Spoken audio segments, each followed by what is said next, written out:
আরো বিস্তারিত জানাতে এই মুহূর্তে আমাদের সাথে সরাসরি যুক্ত হচ্ছেন সহকর্মী মারুফা রহমান। মারুফা, আগের সংবাদে আপনি জানাচ্ছিলেন এই মুহূর্তে খালেদা জিয়ার শারীরিক অবস্থার সবশেষ কি তথ্য আছে আপনার কাছে জানাবেন আমাদের।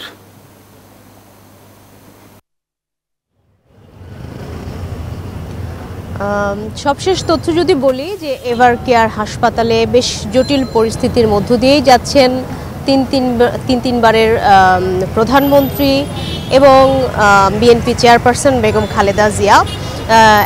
বিভিন্ন জটিলতার মধ্য দিয়ে দীর্ঘ সময় তিনি আসলে একাধিকবারে এভার কেয়ারে এসেছেন, তবে এবারে চিত্রটা একটু ভিন্ন মনে হচ্ছে। গত প্রায় এক সপ্তাহের মতো তিনি এখানে আছেন। আজ দুপুর থেকেই শোনা যাচ্ছে যে তার অবস্থা সংকটাপন্ন, তবে তিনি সিসিইউতে নিবিড় পরিচর্যা কেন্দ্রে আছেন। ইতিমধ্যেই চীনা যে 5 সদস্যের প্রতিনিধি দল এসেছেন এবং তার যে ব্যক্তিগত চিকিৎসক দল আছেন তারা কিন্তু এখনো পর্যন্ত বলেননি যে তিনি লাইফ সাপোর্টে আছেন কিংবা তাকে ভেন্টিলেশনে নেওয়া হয়েছে। এখনো পর্যন্ত তারা আসলে আশাবাদী যে তিনি কামব্যাক করবেন, কারণ এরকম পরিস্থিতির মধ্য দিয়ে কিন্তু বিএনপি চেয়ারপারসন বেশ কয়েকবার তিনি গেছেন তার শারীরিক যে জটিলতা সেই জটিলতার মধ্য দিয়ে। বিশেষ করে কারাগার থেকে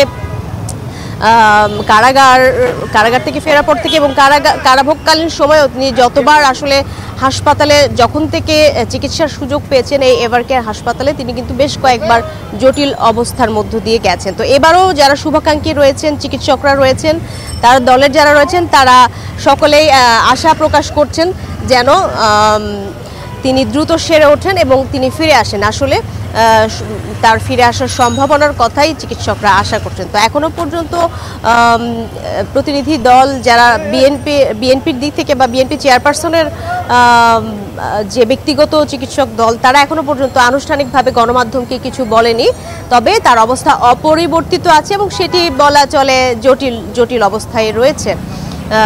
খুব একটা উন্নতির দিকে এখনো যাচ্ছে না বেগম খালেদা জিয়ার যে স্বাস্থ্যের যে পরিস্থিতি সেটি আপনাকে আমরা বলতে পারি।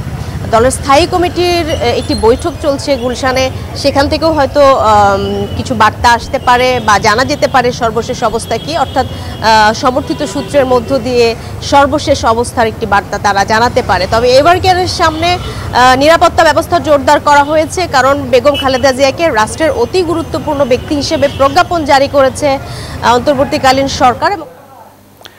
মারুফ, আপনি থাকবেন, পরবর্তীতে আবারও যুক্ত হব আপনার সাথে। ধন্যবাদ আপনাকে।